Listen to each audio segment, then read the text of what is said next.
to go? All right, we're going to go ahead and get started. Good evening, everyone. Thanks for coming tonight. Welcome to the second community listening session for the cooperative boundary plan that we are working on mutually, the village of Waterford and the town of Waterford. Thank you for making the time to be here. We really appreciate the fact that you guys are coming out. We hope to bring you up to speed as thoroughly as we can on what's happening with this work and where we're at. We also really want to hear from you in terms of your thoughts and perspectives on this work, your input, your questions, and so on. Andy, how many people do we have on the online meeting? 3 people online. So welcome to those of you who are online as well. Glad that you're making the time to be here with us. So for those of you in the room, just a quick show of hands, how many of you attended listening session number 1 back in December? Okay, great, that's almost everyone. So thank you for staying engaged and interested in this work. We appreciate that. So this has been going on since last September. This working group started this work, and we'll talk about the level of effort going into this, where we're at, what we've been doing as part of this. So here's our agenda for the evening. We'll do introductions real quickly. My name is Tom Marachkowski. I'm one of the members here representing the town of Waterford. I'm on the town of Waterford Planning Commission. So, my compadres. My name is Adam Jasky. I am a Village of Waterford trustee. My name is Neil Garkey. I'm a supervisor in the town of Waterford. Doug Schwartz, Supervisor, Town of Waterford. Don Houston, Village President, Village of Waterford. All right, great. And the 5 of us are the working group that is drafting the cooperative boundary plan that is ultimately going to go to both the village board and the town board, as well as the state of Wisconsin for review and approval. So the rest of the agenda for the time that we have together here, we'll do a brief, very brief recap of the things that were covered in listening session number 1. We won't go into any great detail on that, just kind of hit some of the high points as a placeholder and reminder for folks. We'll give you a progress update on the work that we've been doing really the first half of this year, January through June. One of those things that we've been focused on has been getting input from key leaders in the community, key stakeholders as we're calling them here. So we'll talk about who that is and some of the input that we got from them as part of this process. And then we will share with you the draft elements of the cooperative boundary plan that we've put together so far. Give you a sense for what is in there. You'll have a chance, one of those things is the map that we've drafted, so you'll have a chance to look at that and review that as part of this process and provide input. So, and then cover some next steps. So where do we go from here? This work continues. We're not done by any stretch of the imagination, but we are committed to getting done as quickly as we possibly can. So we'll talk about what those next steps are. And then we really want to hear from you, as I had mentioned earlier. So that's the agenda for tonight. All right.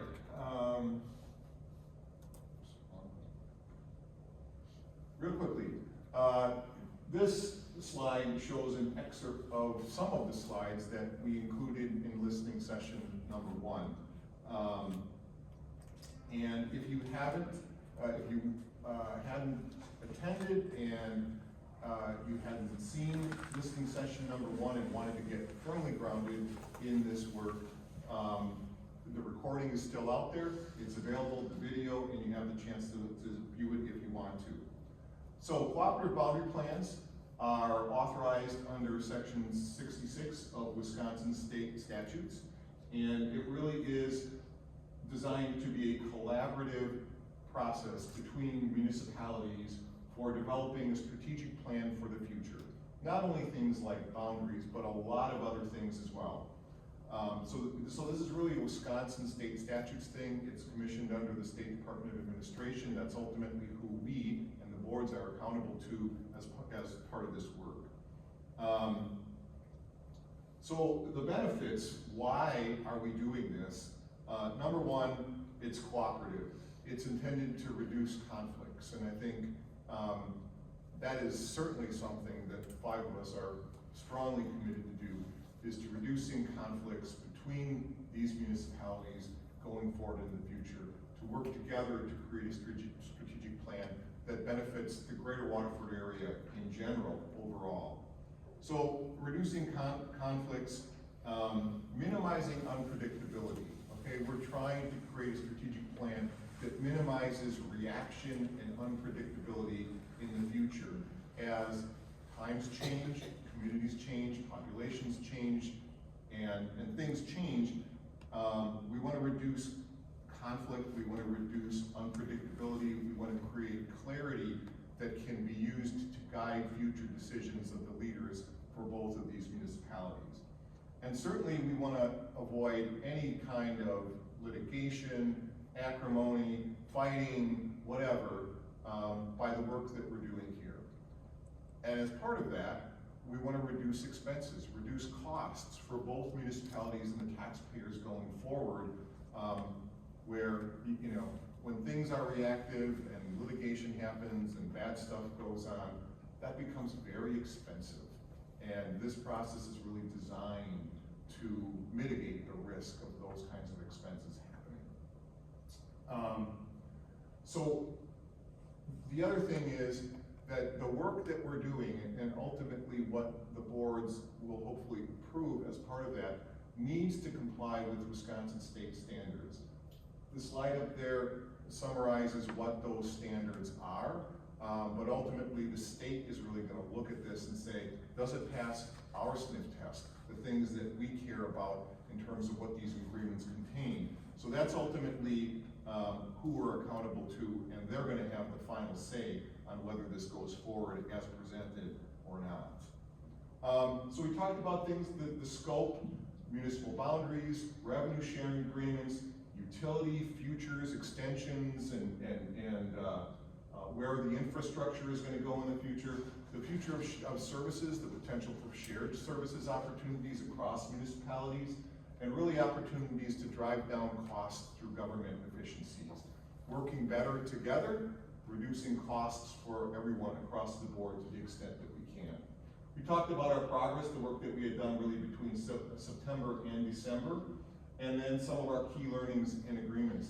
And one of the things that we hoped we accomplished in that first meeting was to address head-on some of the real thornier concerns that community members had around this process being, I don't know, indiscriminate in terms of people being forced into the village, or things being pushed upon people when they didn't want it. Annexation for annexation's sake, and we're just moving the lines because, we want to expand the territory of the village or something like that. And hopefully we address that. In this process, and in the future plans going forward, landowners in the town hold many of the cards in terms of how the future unfolds. It's ultimately landowners who have the opportunities, landowners within the boundary lines of the maps that we're going to share tonight, who have the opportunity to petition to be annexed into the village if they want to. That is the vast majority of situations going forward. So this process hopefully is not about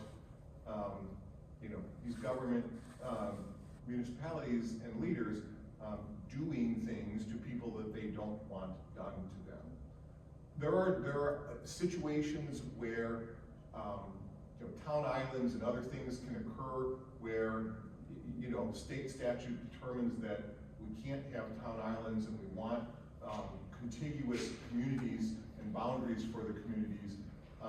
Those are exceptional situations that should not be commonplace as this moves forward. So hopefully we addressed most of those questions and concerns that people had going out of that first listening session. But if we need to talk more about that tonight, we certainly can do that. So that was a quick recap of listening session 1 and what we covered there. And now we'll move forward with really what's happened since then.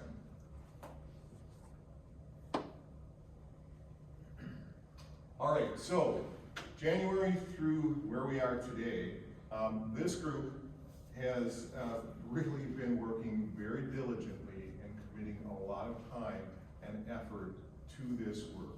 We have met at least weekly, if not more, over the last 6 months and invested a lot of our time in working through challenging issues, challenging questions, certainly not always agreeing, but working very effectively together. And that will continue after today and going forward as well. There's a strong commitment on the part, I believe, on the part of the 5 of us to move forward and get this work done. And we feel pretty good about how it's going so far. So during this time, we've really spent our time focusing on 3 main priorities, and those are listed up there on the slide. Number 1, negotiating potential, and that's an important word, potential future municipal boundaries. Obtaining key stakeholder input, like I talked about earlier. Talking to other leaders across the community who we feel was important to get their input on as part of this process. And we'll talk about that a little bit more. Establishing a revenue sharing agreement in terms of if and when borders change and parcels move from one municipality into another, what is a fair approach to how revenue, tax revenue will be shared in those situations. We've been working a lot on that. And there have been some other things as well. There was a question around what's the time horizon of this thing going to be. In the first listening session, we covered the fact that this is not a 1-year plan or a 5-year plan. It's a minimum of a 10-year plan. And most of these that have been done across the state of Wisconsin are much longer than 10 years. So we'll talk about the term that we've settled on for this agreement and what we're going to move forward with there. There's other things that have come up. Clarifying EMS jurisdiction boundaries. There's some pretty funky stuff that exists out there today in terms of EMS coverage areas and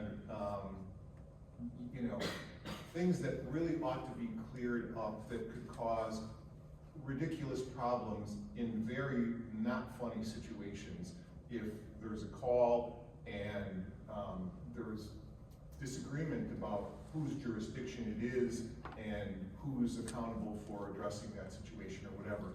So this process has given us the opportunity to take a fresh look at those things and clean them up, and we're going to do that. And then, not as sort of life critical as that one, but road maintenance is another one where there are some pretty odd things that exist across the greater Waterford area today in terms of which municipality is responsible for which roads or which sides of roads or which corner or whatever, in terms of taking care of the roads, repair work, those kinds of things, but even things like plowing snow in the wintertime. And there's opportunity for us, and as we met with the DPW leaders that we'll talk about in just a minute, an opportunity to clean those things up too. So we're also going to include that as part of what we ultimately recommend to the boards for approval with this plan. So a lot of work, and that work continues, but we feel like we've met or we've gotten to a good point tonight to share with you all where we're at, and then we'll continue from there. All right, so key stakeholder input. Who did we talk to and what did we hear from them? A number of, as I mentioned, folks who have essentially a stake in what comes out of this. We talked to the Village of Waterford engineer, Doug Schneider. A lot of that conversation was focused around Village of Waterford water and sewer capacity and plans. If boundaries change, is the sewer and water system within the Village of Waterford in a position to handle those things? If not, what needs to happen in order to get them there? And Doug was great in terms of providing us really important input on that. Largely, he expressed a lot of confidence that any landowners of existing homes who might choose to be annexed into the village of Waterford could be supported with the infrastructure that's in place or is currently being put in place. That said, this group has also felt strongly that it wouldn't be right to mandate that these homes be forced to have to connect to the village system. If they didn't want to, we didn't feel that it would be right to make them do that. So that's going to be defined in here as well. So Doug's input was awesome and really thoughtful consideration, answered a ton of questions that we had, as did all of these folks. We also talked to the school district superintendents. They don't really care so much about where the borders are.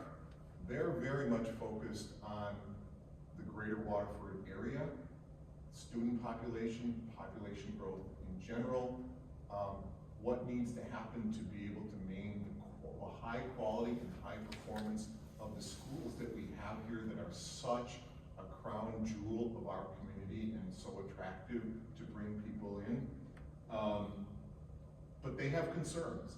They have concerns about population decline, student population that is declining. They have seats to fill. They can't fill them fast enough. They're looking for thoughtful, planful, prudent, wholesome growth of families in this area to be able to continue to drive the performance of the schools that we have here.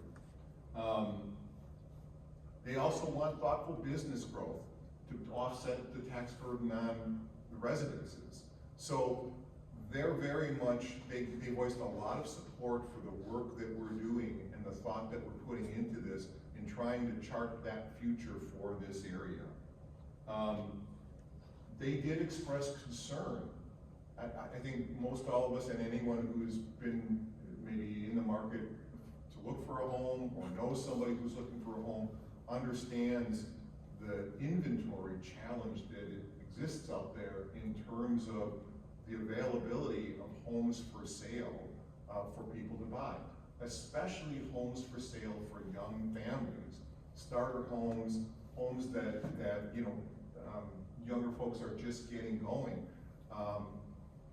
The superintendents expressed the fact that they feel we need more of that in this area in order to support the kind of family growth and student population they would like to see happening.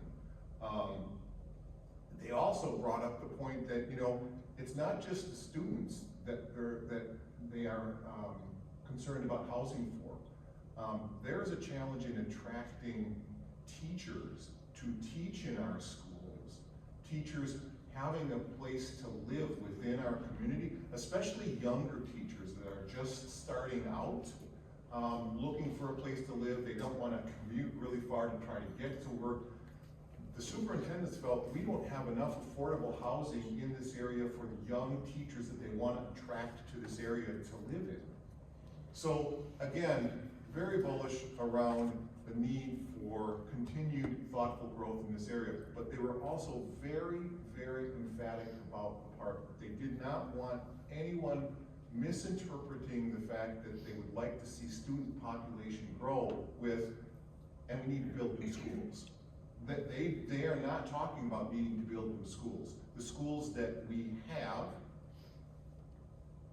can handle the student growth population that they're talking about. Now everybody knows about the work that needs to be done on the schools and what needs to happen there. But the input we got from them was not about, and we need to build new schools at all. But economically, they made a point that was really important, and it had to do with students that come from the village and the town within the district versus open enrollment students that come from outside of the district and enroll in. And their point was, we're out of balance today.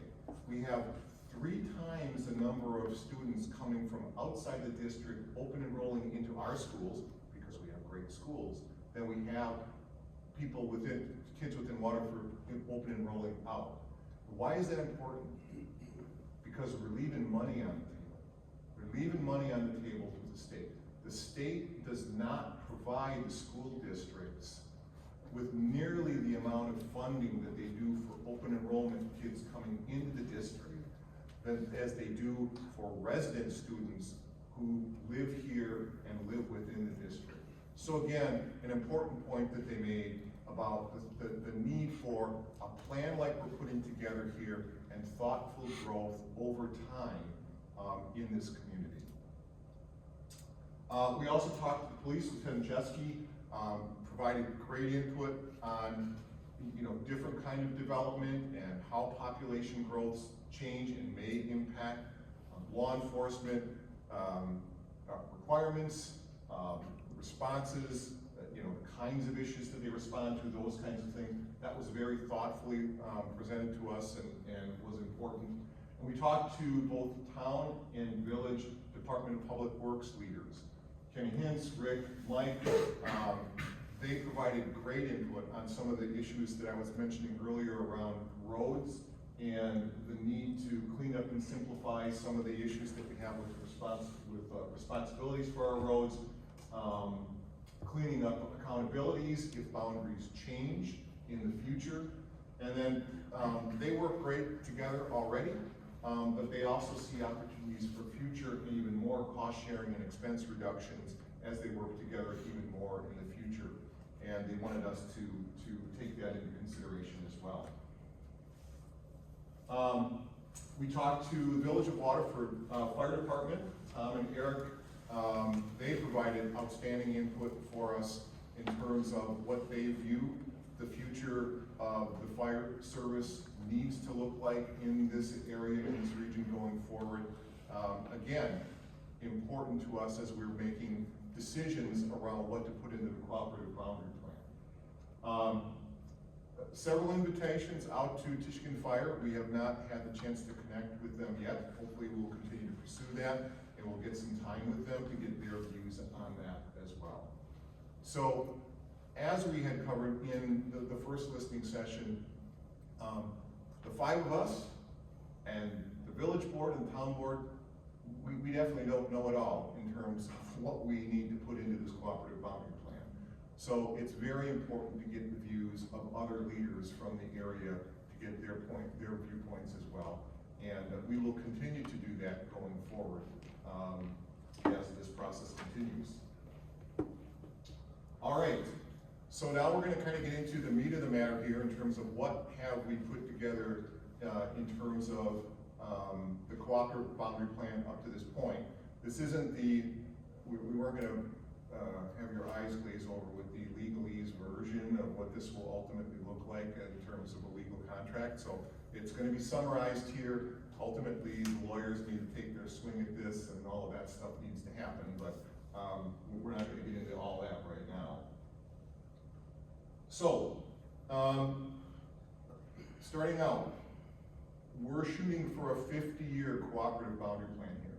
So this plan is really going to chart the future for this greater Waterford region for the next 50 years. Most of us will probably not be around to see the end of this. That's why this work is so very, very important. What does it include?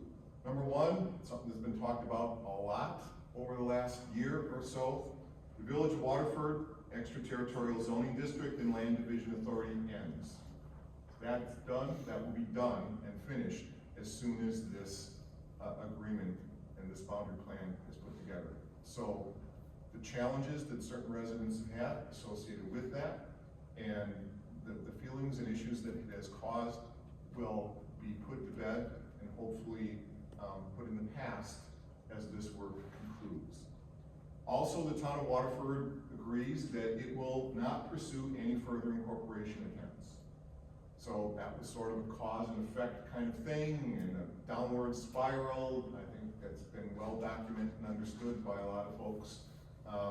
So right off the bat, we want to put those things to rest and let that be in the past, really be in the past.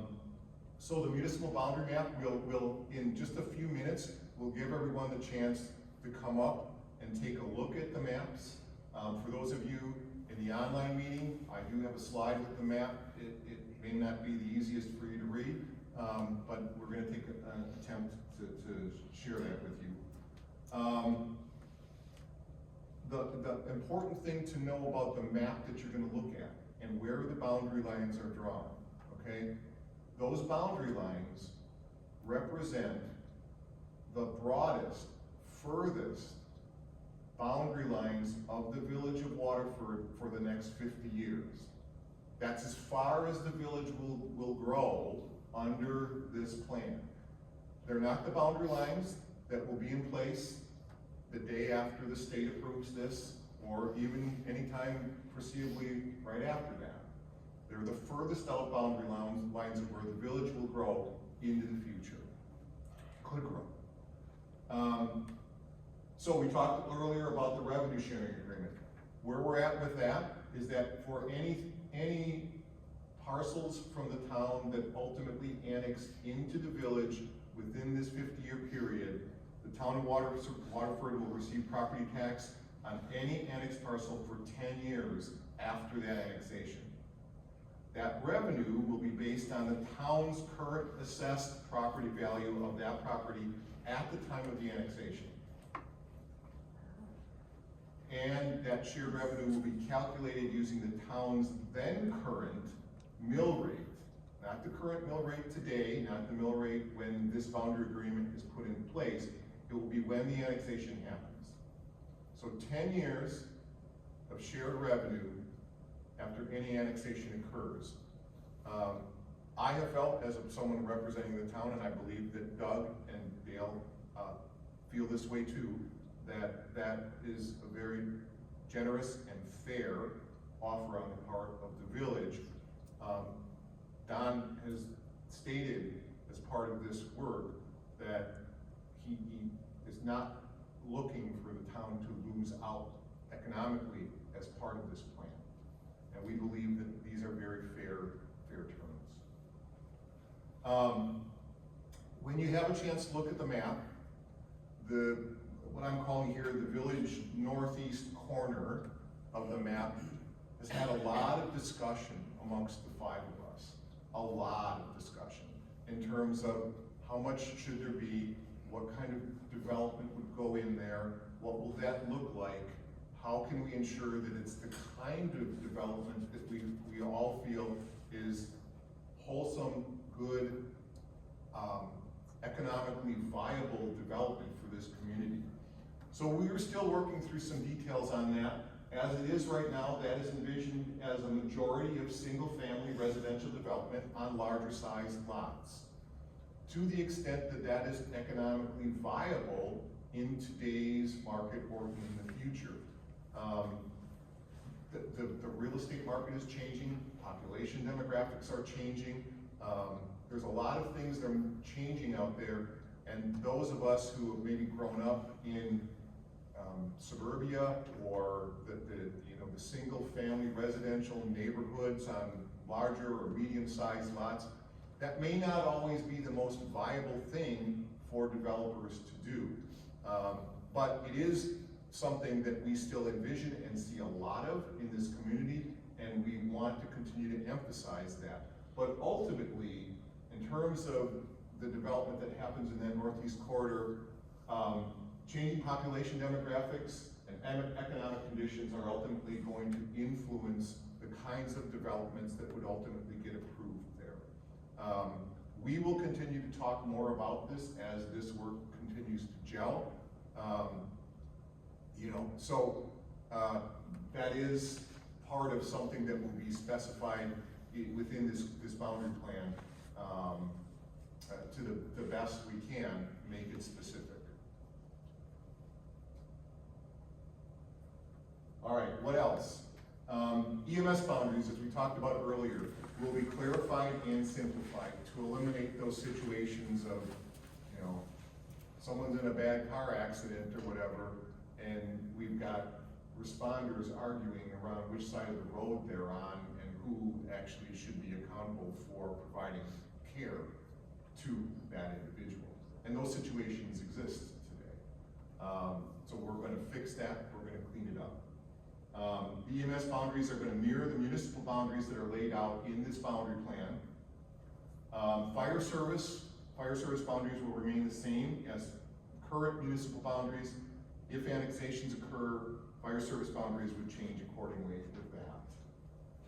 And then road futures. Kind of referencing some of the points I made earlier,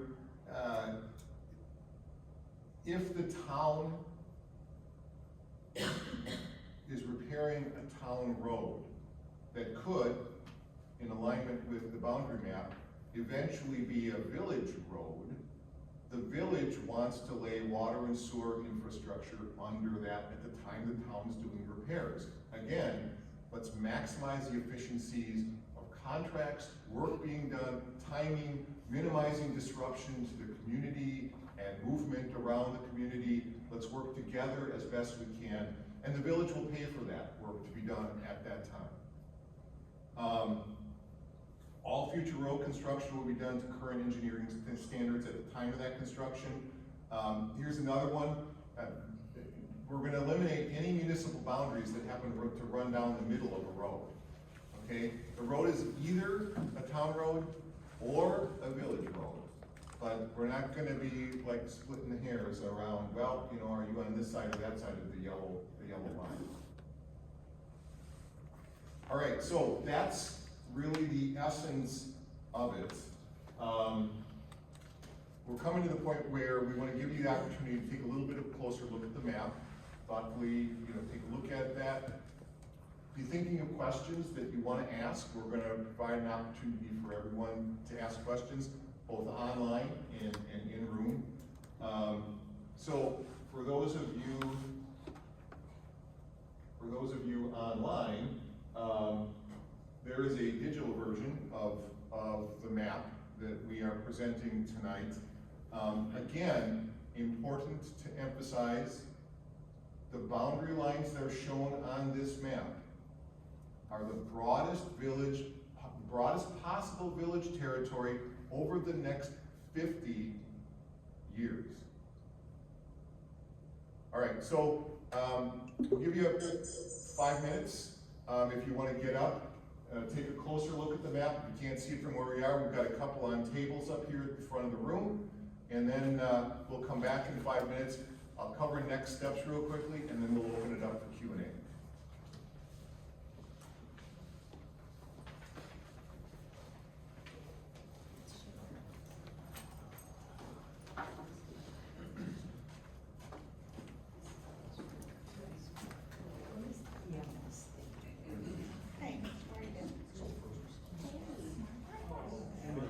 Ambulance service.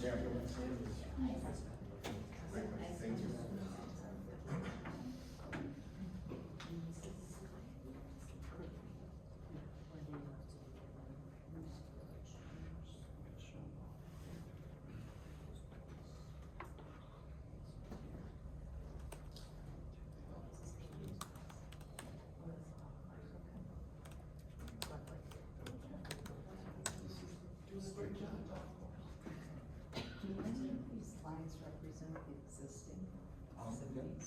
So the new pieces are really the ones that have the acreage numbers in, so it's anything, yeah.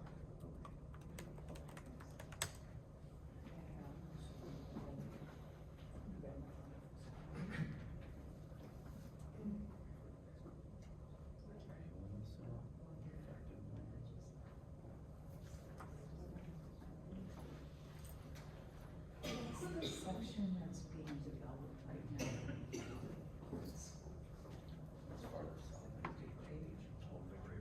Yeah, where is that?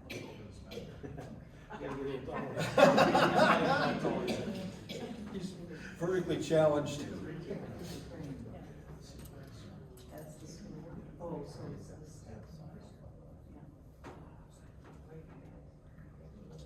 So what is that Right here, and this little, and then around us is field, farm. So where's the cemetery?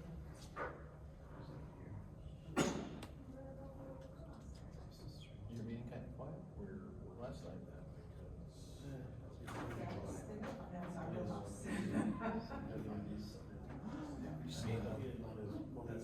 Oh, he's been at WWMD saying that too. It's WWMD, it's $70,000.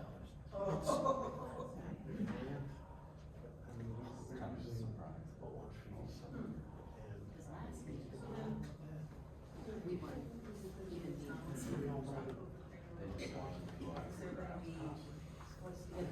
Basically, they collected it. They cut us I'm out gonna use it, I'm gonna go back. And I don't understand how Mike, no disrespect, you might hold your questions until everyone gets a chance to benefit from them, so that might be the way to go.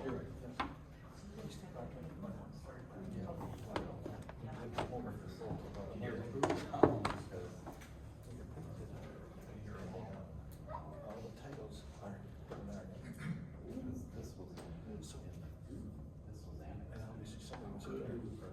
Actually, I'll have to give her credit for that. And, she told us afterwards, we said, Because that's. I didn't ever ask for the money. No. And we wrote down, I said, no, it's just, the newest drug, it was in the minutes, it was supposed to be, and I said, but 2 tables after that. Still just 4 online. 3, 2 not. Okay. The 4 that were there dropped out, or 2 of them dropped out. It's good. It was on the top, so we'll see what happens till he gets back. Might have a fire at my house. Oh, I agree, so let's see.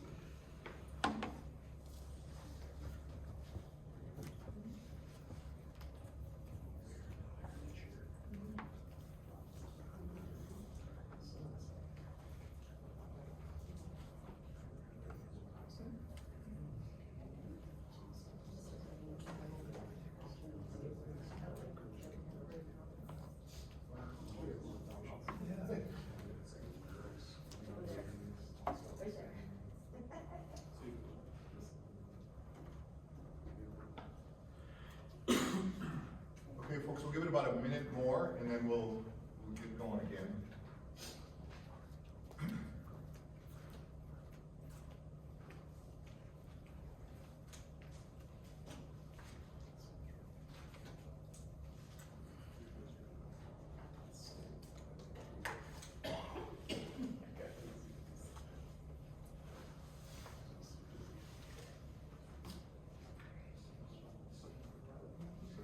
All right, we'll bring it back together, and we're approaching the point where you guys all have a chance to ask questions. I forgot to mention this earlier on, for those of you who are on the online meeting, feel free to write questions that you have in the chat.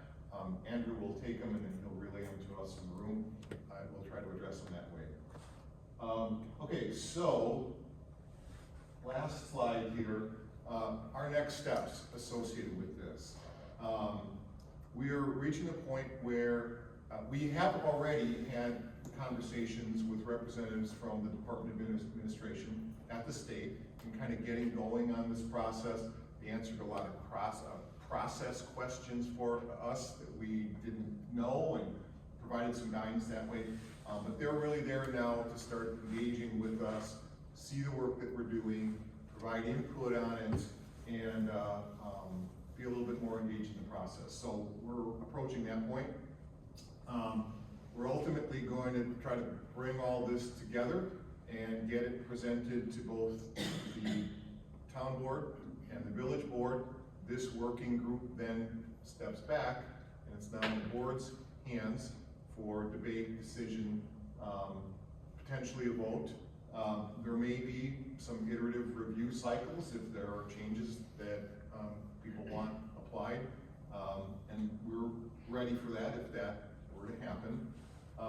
Part of the state's process is there ultimately is a formal public hearing on this. These listening sessions are more informal. This isn't an on-the-record kind of thing, but we will have a public hearing to get final public input on this, and then the final board votes, and hopefully those are 2 approvals, and then it ultimately gets passed to the state for their final review and approval.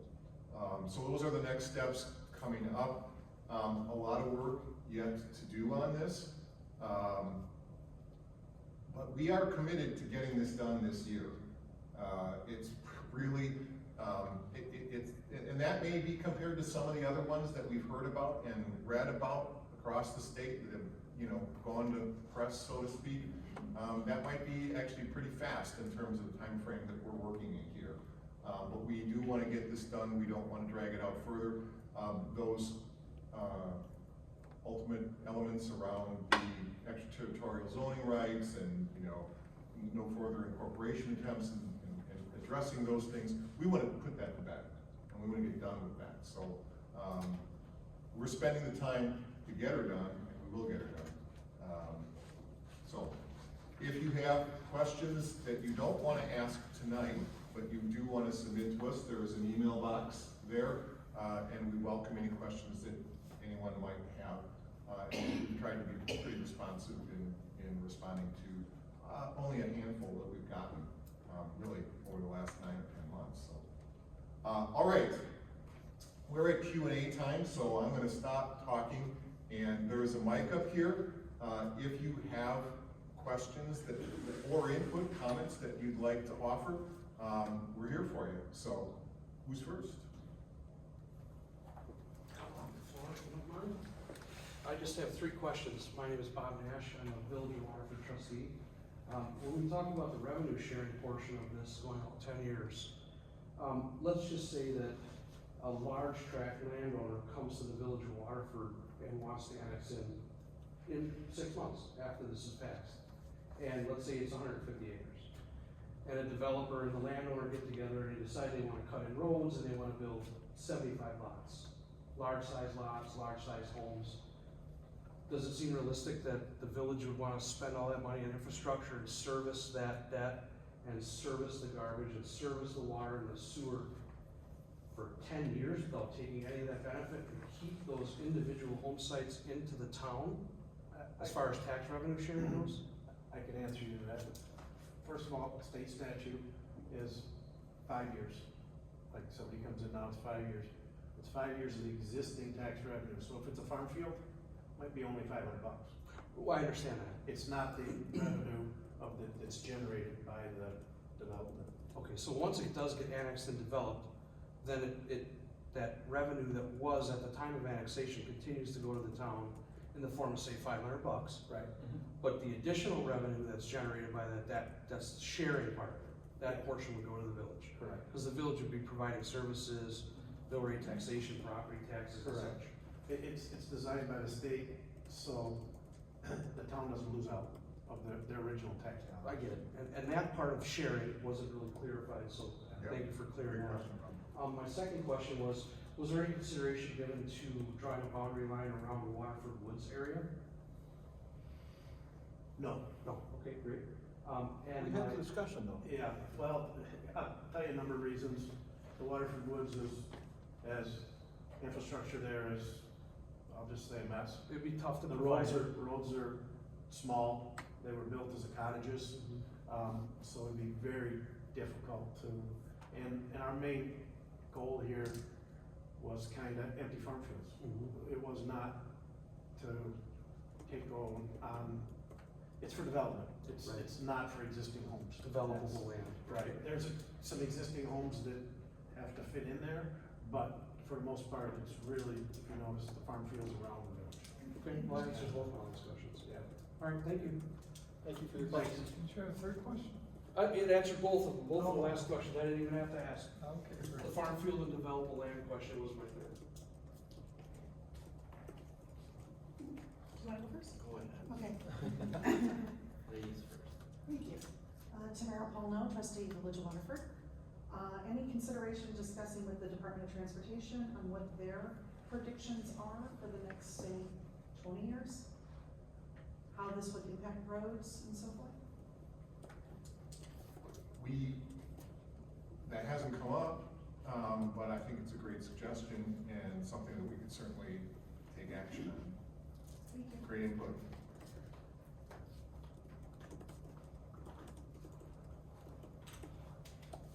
Mike Sasson, your second priority was mentioned as, to stakeholder input. part of the stakeholders, these are the landowners, right? Were any of those landowners contacted within these new boundary agreements? At this point, Input taken from them? at this point, that's one of the reasons we're holding these sessions. Okay. Cause I'm one of those landowners. And, you know, My understanding is you guys will be notified once a public hearing is gonna be set. So that's the only notification. From the legal point, we're trying to do this to have whoever wants to come, it's not our responsibility to go knock on everybody's door or send them something from this committee.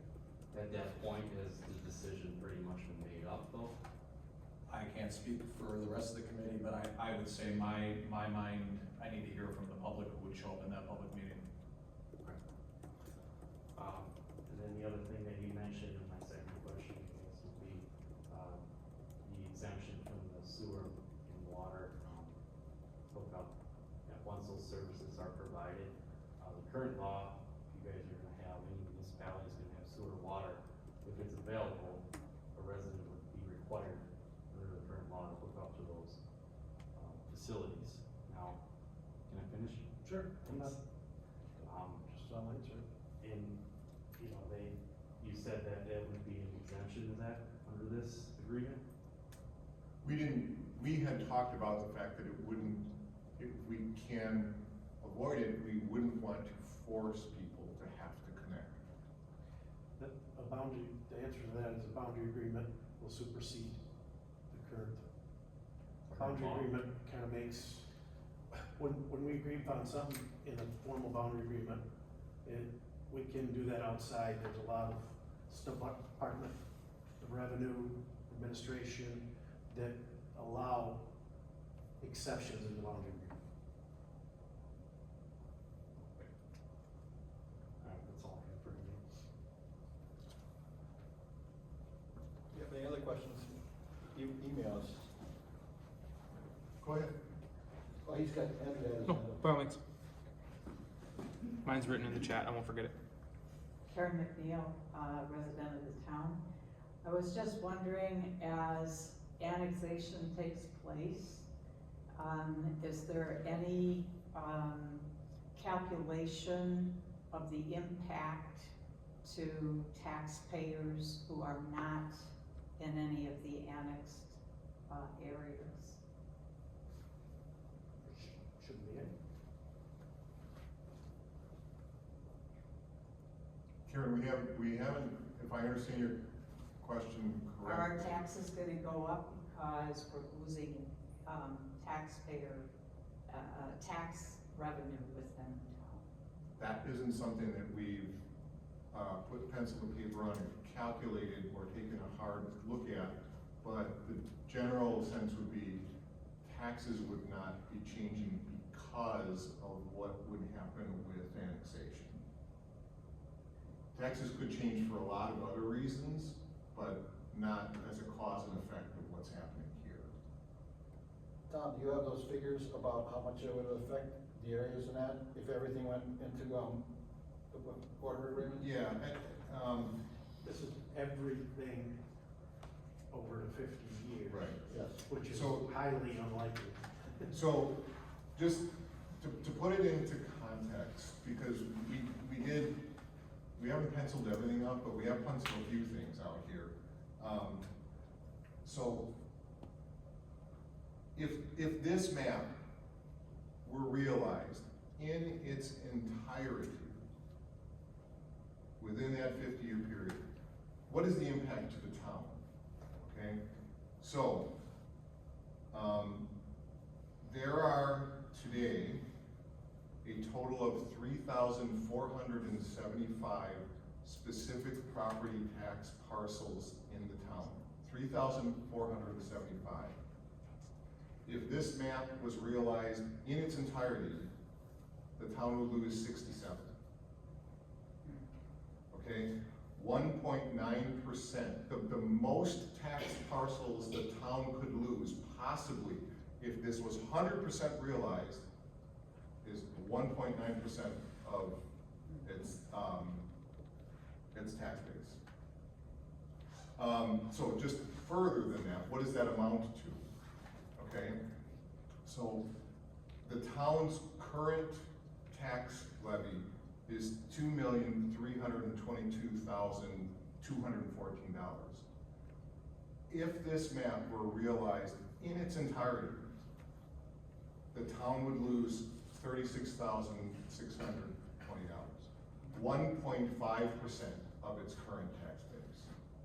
So that's really important to understand, that this is not, the town does not stand to lose in any material way. And that's, again, we're emphasizing this whole map gets realized, which, to Don's point, the probability of it, especially, I mean, you know, you see the pace of development going on all around us, and I don't think anyone would characterize it as like lightning fast. It's pretty much not very fast. And we don't know if it's gonna pick up. But 1.9% of tax parcels, 1.5% of tax revenue, that's the impact to the town. Thank you. Okay. I would say, for example, the DeGray property was the first annexation, I've been out here since '95, and the first annexation since then, if my memory serves me correctly. So one property in that many years. So that gives you, unless economy goes gangbusters or something, which in my eyes, I don't see it, but we don't, nobody's got a crystal ball, we can't predict that, but, so, that gives you an example. Thank you. The other thing is, if it gets annexed in, like it was said, we get 10 years worth of the taxes we would have been receiving. Good question. Thank you.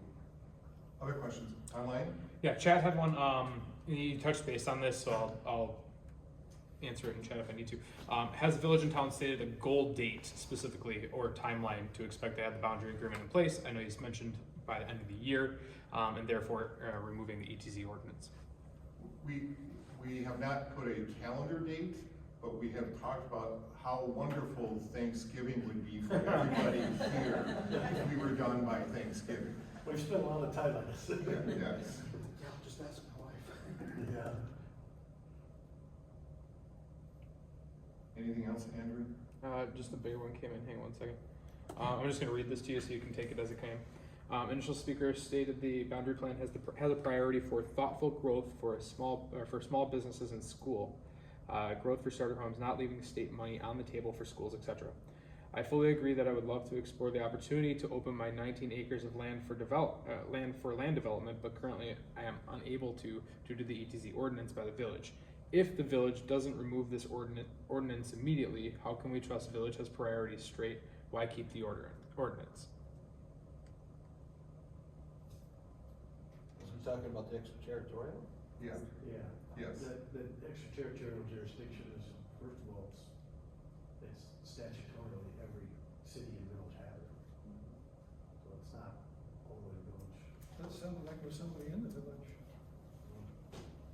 I don't know where we make any. I don't know what they're asking. Eric Caroline Johnson. Isn't there a ordinance, village ordinance about developing on less than 20 acres? Yeah. I think that's what he's referring to.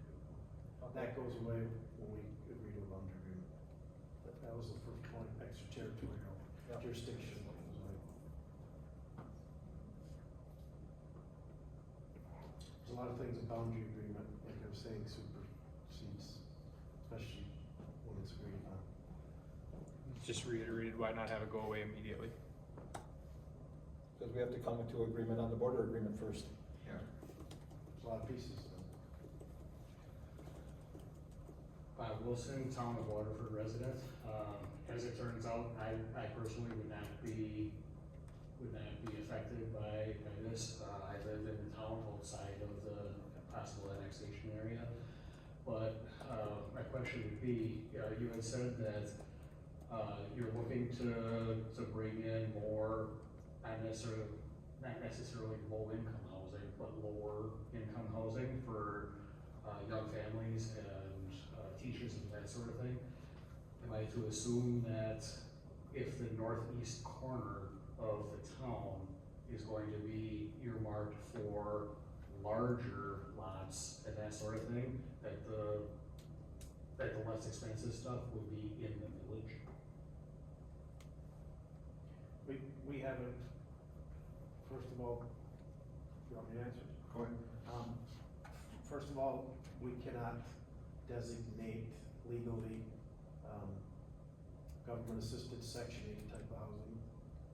No. Is that what you're talking about? No, I am not saying that, but if you're aiming for lower value properties, would you be aiming for lower value properties in the village or lower value properties in the town? First of all, you guys can answer that. We're not aiming for lower value properties. Well, We're if just, they were- yeah. Maybe we're talking about affordable housing, but with Well, the yeah, housing okay, cost, yeah, with construction affordable costs housing. today. Right, I don't know affordable if it's housing is possible probably to- a better I don't know start. what the cheapest way, or the cheapest cost would be for, say, a 1,600 square foot house. Maybe Bob could give an answer. $550,000. Youch. That's today's market value for a 1,600 And square sir, foot. if I may just yes add and to no. that, that's gonna depend on the property owner Around here, maybe.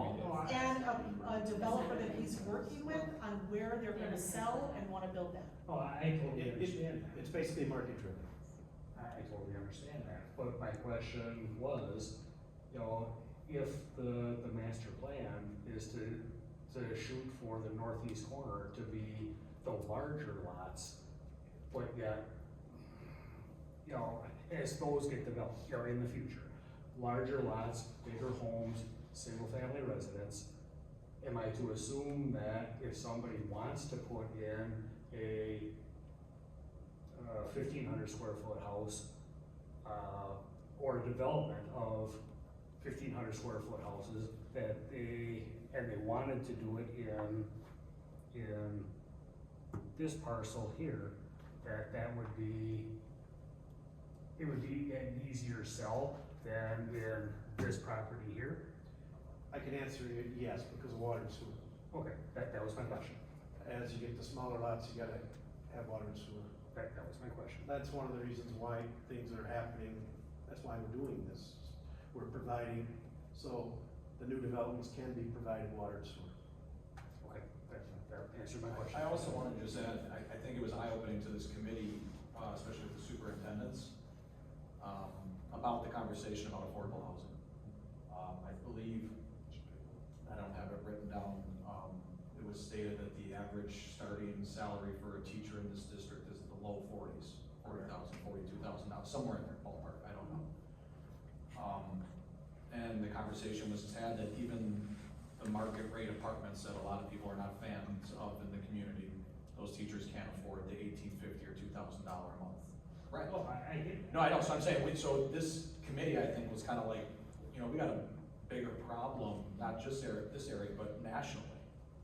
There's a housing shortage, can't build apartments quick enough, it's not what we want to do.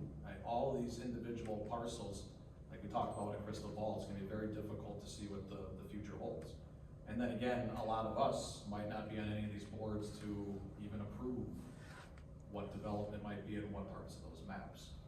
So, we've talked a lot about what you asked though, so it's been given a lot of attention.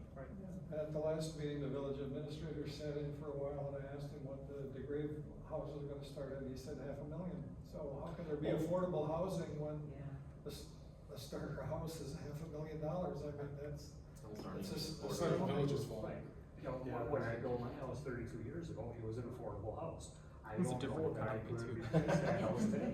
Yeah. You know, That's the so, world we live in. yes, that's the world It's we a live in. sad situation with the marketplace, it prices so many people out, unless you go to tiny homes or, you know, who wants to live in a tiny home? Like I was literally talking to the board right before this. Last spring, I bought my first home and viewed 80 homes and offered on 12 of them in order to get there. Like, it's ridiculous for young people to try to buy a house right now. Absolutely. And to try to think putting affordable housing in a town like this, it's, no offense, but almost laughable. I don't think no matter where it is in the town or the village or what size lot it is, It isn't the land cost so much, it's the construction cost, if I'm correct, Bob. You're absolutely right. And the Oh, yeah. infrastructure. Right. Not to mention the rate of the land out here too. Yeah, no, I totally understand all that, I'm not arguing that point at all. I was just curious as to, you know, if the developer was to come in and want to build a subdivision of 1,500 square foot houses, you know, would they be encouraged to do so in the village or in the town? So, It definitely. they wouldn't be discouraged from either one. Infrastructure-wise. Correct. I think Yeah, we just bottom lined it right there. That's a great way to state it.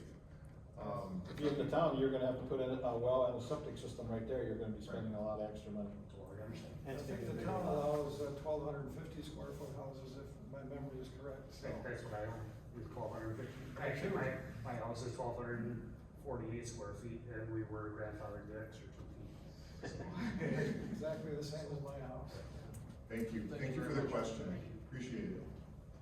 Can I just add a point of clarity too? It might be good for the committee to tell everybody here that really nothing changes. And the boundary map is drawn here is simply just a placeholder for which the village to grow into in the future. Right. So every parcel that's within that limit stays exactly as it is forever if they decide they don't wanna annex into the village of Waterford and take on those utilities.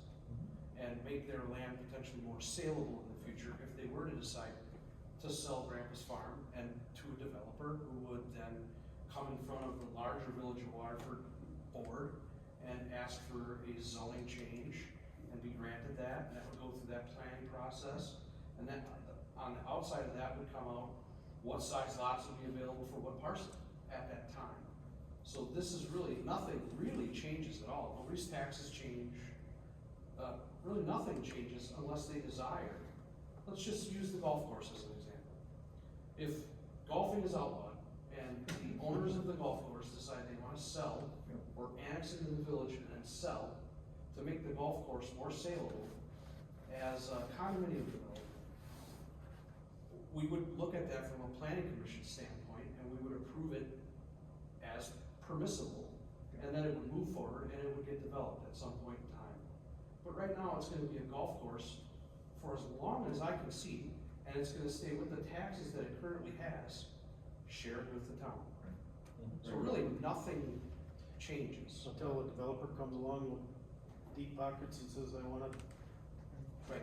So currently, within the village limits, we have 0 agricultural zoned residential lots. We have no A2, no A5, no A3, 0.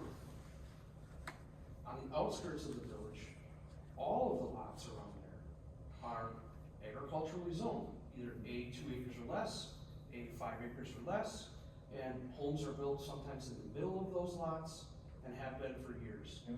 With this ETJ comment, and that goes away with the boundary agreement, that gets washed away, so no one has to come to either board to ask permission to do something on an agriculturally zoned lot moving forward.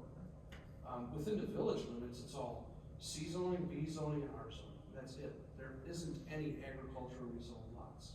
So from a village standpoint, currently inside the black lines, again, nothing changes. I think it's important to point that out because a lot of people have been asking me questions about, well, I think my taxes are gonna go up if I'm in this red line. Or I fear that I'm gonna be beholden to the village of Waterford if I'm in this red line. You're not. You have to come to the village and desire to annex it and go through a pre-annexation agreement, get all of that out of the way before you could get annexed in, before it would be allowed. And that's part of this boundary agreement. That's the language that'll be rolled up in that agreement. And I think, Bob, just going back to your comments about the golf course, I think at the first listening session, maybe afterwards, some of us had some good conversations with the ownership at the golf course.